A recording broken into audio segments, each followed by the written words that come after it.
Hello friend, this is Kunal. Welcome to my channel fruitful learning. आज हम एक और न्यू स्टोरी को रीड करने जा रहे हैं। आई होप आपको पसंद आएगी। चलिए स्क्रीन पर चलते हैं। जैसा कि आपको स्क्रीन पर दिखाई दे रहा है, आज की जो स्टोरी है उसका टाइटल है मूविंग डे। मूविंग डे मतलब होता है एक जगह से दूसरी जगह जब हम जाते हैं तो हम उसको मूव करना बोलते हैं, है ना। तो ये जो स्टोरी है, एक बच्चा है, वो अपने माँ बाप अपने पिताजी की ट्रांसफर होने की वजह से अपने स्कूल को छोड़कर किसी दूसरी जगह पर शिफ्ट हो रहा था। इसीलिए इस जो स्टोरी है उसका टाइटल दिया गया है मूविंग डे। स्टोरी स्टार्ट करने से पहले आप सभी से माफ़ी चाहूँगा। काफ़ी समय से मैंने कोई भी वीडियो अपलोड नहीं किया है। वो रीज़न ये है कि मैं कुछ नया स्टार्ट करने वाला था, उसी के बारे में सोच रहा था, उसी के बारे में प्लानिंग कर रहा था। ग्रामर की सीरीज स्टार्ट करने जा रहा था और न्यूज़पेपर रीडिंग की एक सीरीज स्टार्ट करने वाला था। उसमें थोड़ा सा समय लग रहा है, वो पेन टैबलेट की वजह से थोड़ा सा समय लग रहा है।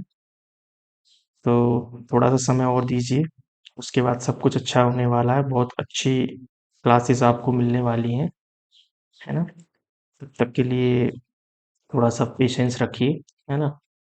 ऐसा मत सोचिए कि मैं गायब हो गया यहाँ से, है ना। चलिए टाइम वेस्ट ना करते हुए स्टार्ट करते हैं स्टोरी को। Let's get started. Jack was out of school for the year and was feeling a little sad. समझते हैं इसको। आउट ऑफ मतलब किसी चीज से बाहर। जैक एक नाम है। ये जो स्टोरी है वो फॉरेन की स्टोरी है, विदेशी बच्चे की, है ना, किसी दूसरी कंट्री के बच्चे की।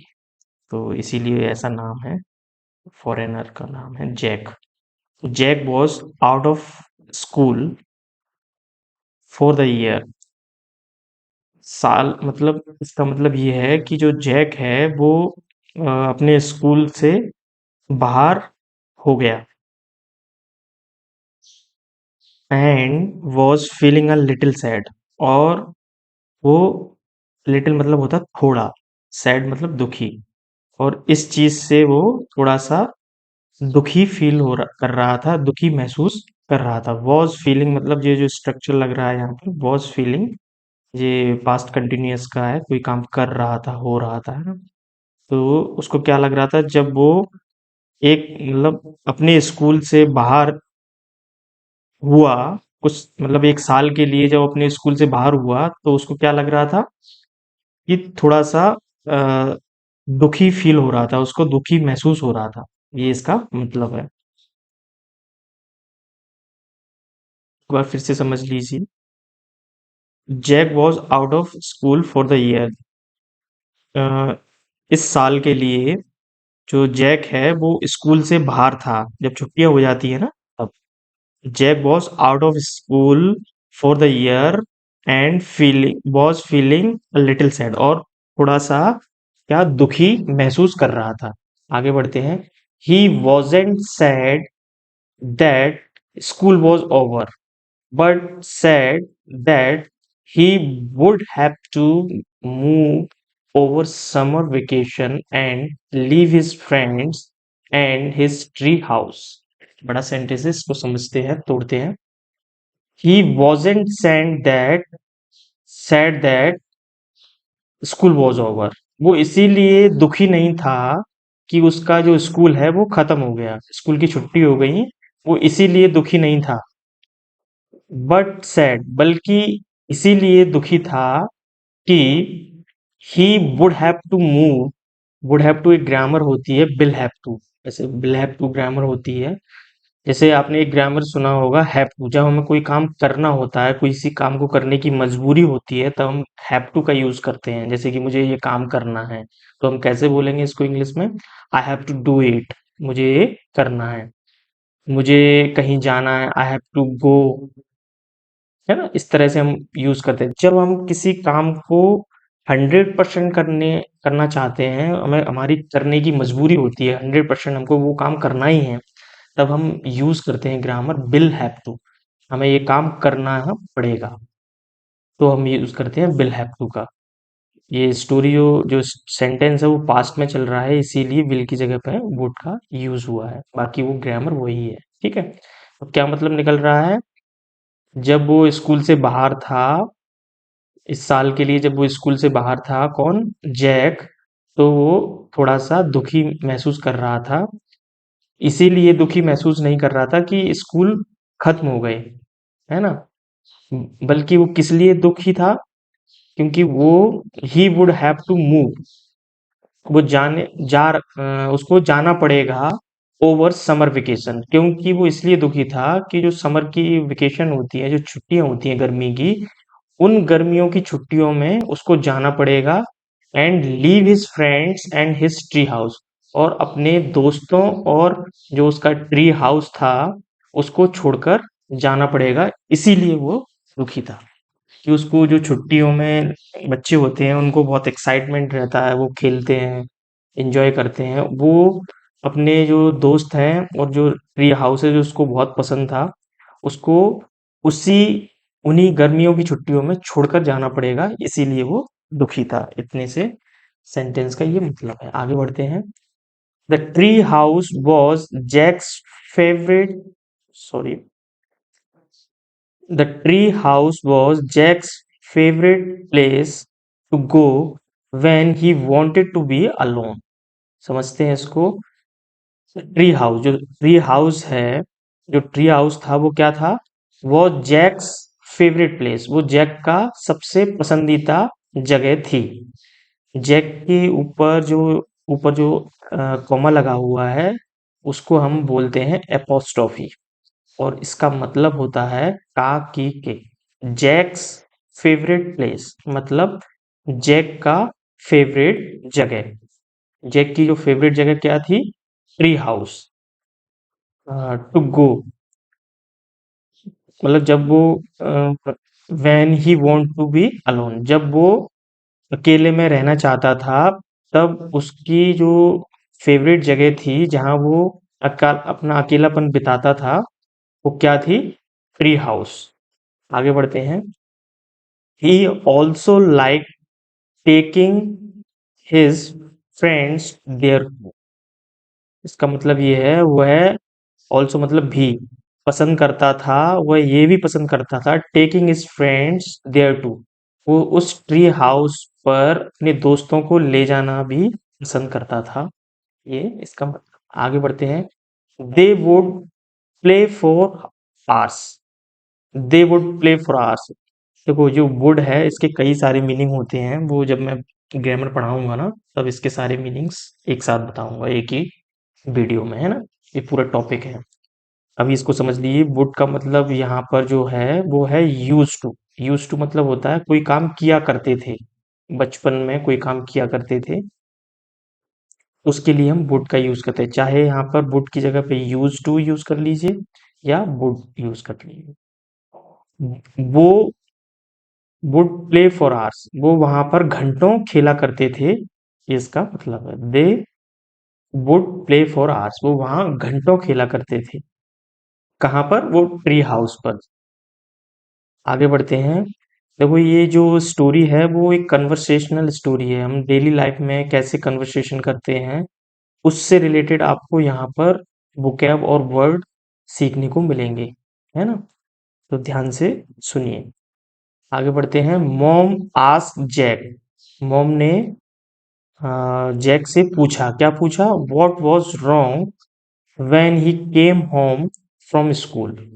जब जैक अपने स्कूल से घर आया, वेन ही केम जब वो आया, from school, home from school जब वो अपने स्कूल से घर आया, तब उसका चेहरा उदास देखते हुए, जब सैड फेस नहीं होता उसको देखते हुए, उसने क्या बोला, mom ask Jack what was wrong, क्या हुआ तुम्हें, है ना। इस तरह से उसकी मम्मी ने, जैक की मम्मी ने उससे पूछा। I don't want to move said Jack, तो जैक ने कहा, क्या कहा, मैं यहाँ से जाना नहीं चाहता था। ये उसने बोला कि मैं यहाँ से नहीं जाना चाहता, I don't want to move, ये उसने बोला। मूव मतलब एक जगह से दूसरी जगह जाना। आगे बढ़ते हैं। I am going to miss Jeff, Walter and Tony. ये एक नेम है। Said Jack. जैक ने कहा, क्या कहा? I am going to. Going to एक ग्रामर है जिसका मतलब होता है कोई काम करने वाला हूँ, है ना, होने वाला है, वाला वाला सेंस आता है ना, कोई काम करने वाला है। तो I am going to miss, मैं मिस करने वाला हूँ जेफ, वॉल्टर एंड टोनी को। ये सेड इसने कहा, जैक ने अपनी मम्मी से कहा कि मैं यहाँ से जाना नहीं चाहता, क्योंकि मैं अपने जब यहाँ से जाऊंगा तो मैं अपने दोस्तों को, किस किस को, जेफ, वॉल्टर एंड टोनी को मिस करने वाला हूँ, ये जैक ने कहा। आगे बढ़ते हैं। I am also going to miss my tree house. और मैं अपने ट्री हाउस को भी क्या मिस करने वाला हूँ, याद करने वाला हूँ। आगे बढ़ते हैं। I want to take it with me, said Jack. Jack ने अपनी मम्मी से कहा कि मैं, आई वॉन्ट टू, वॉन्ट मतलब चाहना, आई वॉन्ट टू टेक, मैं इसे ले जाना चाहता हूँ विद मी, अपने साथ। इस पेड़ को, ट्री हाउस को मैं अपने साथ ले जाना चाहता हूँ, ऐसा किसने? जैक ने अपनी मम्मी से कहा। आगे बढ़ते हैं। Jack, you know you can't take a tree house with you when you move. तो जो उनकी उसकी मम्मी है जैक की, उन्होंने जैक को समझाया, क्या समझाया? यू नो, तुम जानते हो, you can't take a tree house with you, tree house को तुम अपने साथ नहीं ले जा सकते, ऐसा तुम जानते हो। व्हेन यू मूव, जब तुम यहाँ से जाओगे तो आप अपने साथ ट्री हाउस को नहीं ले जा सकते, ऐसा तुम्हें अच्छे से पता है, ये उसकी मम्मी ने बोला। आगे बढ़ते हैं। You will have a much bigger bedroom and you will meet new friends at your new school in the fall. Fall एक, जैसे समर है, ये भी मतलब सीजन होता है ना, समर विंटर, ऐसे ही फॉल होता है पतझड़, है ना। तो मम्मी ने उसकी समझाया, जब वो अपनी मम्मी से बोल रहा था कि मैं इसको मिस करने वाला हूँ, मैं अपने साथ ट्री हाउस को ले जाना चाहता हूँ, तब उसकी मम्मी ने जवाब दिया। क्या जवाब दिया? यू विल हैव एक ग्रामर होती है, कोई फ्यूचर में कोई चीज तुम्हारे पास होगी, उसके लिए हम विल हैव का यूज करते हैं। You will have a much bigger bedroom. तो उसकी मम्मी ने समझाया, बोला कि तुम्हारे पास बहुत बड़ा बेडरूम होगा, and you will meet new friends at your new school in the fall. मतलब पतझड़ में जब तुम नए स्कूल में जाओगे तो तुम वहां पर अपने नए दोस्तों से मिलोगे, और तुम्हारे पास एक बहुत बड़ा बेडरूम भी होगा, ये उसकी मम्मी ने समझाया। आगे बढ़ते हैं। Jack wasn't so sure. So sure मतलब होता है बिल्कुल पक्का।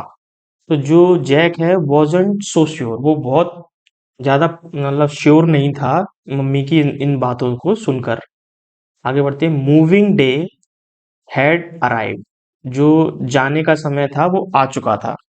हैड अराइव्ड जो ग्रामर लगी हुई है, ये पास्ट परफेक्ट की ग्रामर लगी हुई है। हैड, हेड के बाद V3, मतलब वर्ब की थर्ड फॉर्म। तो मतलब क्या मीनिंग निकल रहा है इसका? मूविंग डे हैड अराइव्ड, जो जाने का समय था वो आ चुका था। आगे बढ़ते हैं। Big truck pulled up in front of Jack's house. समझते हैं, पुल अप मतलब होता है वैसे अपने आप को रोकना। तो एक बड़ा सा ट्रक एक बड़ा सा ट्रक था, उसने अपने आप को रोका, कहाँ पर? In front of Jack's house, जो जैक का हाउस है, घर है, उसके सामने एक बड़ा सा ट्रक रुका। आगे बढ़ते हैं। Four man came out and started taking all the boxes and furniture and loaded up the truck। तो क्या हुआ? चार आदमी, फोर मैन, केम आउट, उस ट्रक से निकले। केम आउट मतलब निकलना, एंड स्टार्टेड टेकिंग, और उन्होंने उठाना लेना शुरू कर दिया। All the boxes and furniture, जो घर में बॉक्सेस और फर्नीचर पड़े थे उसको उठाना लेना शुरू कर दिया। एंड लोडेड द ट्रक, और ट्रक में लोड करना शुरू कर दिया। स्टार्टेड टेकिंग मैंने पहले भी ये ग्रामर बताई है। स्टार्ट हुआ, स्टॉप हुआ, इस तरह की कुछ एक ग्रामर होती है। उनके बाद वर्ब में जो वर्ब आती है वो आईएनजी फॉर्म में आती है, जेरेंड फॉर्म में, है ना। ये इसका ये आपको याद रखना है। इसका कॉम्पिटिटिव एग्जाम में एरर पूछा जाता है। चलिए आगे बढ़ते हैं। Mom, do we have to move. तो जब ये ट्रक आ गया तो सामान भरने लगा, तो मॉम से बच्चे ने पूछा अपनी मम्मी से, do we have to move, क्या हमें फाइनली यहाँ से जाना पड़ेगा। इस तरह से हमें यहाँ से जाना है, इस तरह से उसने पूछा, हैव टू मूव, हमें यहाँ से, क्या हमें यहाँ से जाना है। आस्क जैक, जैक ने पूछा। Dad's job changed and we need to go where his job is. तो जो मम्मी हैं, उन उसने उनकी उस लड़के की मम्मी ने आंसर किया, क्या आंसर किया, डैड जॉब चेंज, पिताजी हैं उनकी जॉब चेंज हो चुकी है, बदल गई है, यहाँ से कहीं और ट्रांसफर हो गया है, एंड और इसीलिए क्या, we need to go where his job is. तो मतलब क्या बताया है कि हमें जाने की जरूरत है, हमें जाना पड़ेगा वेयर हिज जॉब इज, जहाँ उनकी जॉब है, जहाँ उनकी नौकरी है ना। इसीलिए हमें जहाँ पिताजी की नौकरी है वहां जाना पड़ेगा, ये मतलब है इसका। Once you get in the new house, you will see how much you will like it. और उसकी मम्मी ने उसको बोला, वंस मतलब एक बार, you will get in the new house, एक बार जब तुम अपने नए घर में पहुंच जाओगे, यू विल सी, तुम देखोगे, how much you will like it, तुम इसे कितना पसंद करने लगोगे, है ना। ये सैड मॉम, मॉम ने कहा बच्चे से। आई प्रोमिस, मैं वादा करती हूँ। By 3 in the afternoon, everything was out of the house। तो जो लोड कर रहे थे सामान ट्रक में, तो वो 3 बजे तक, दोपहर 3 बजे तक, bye out of in the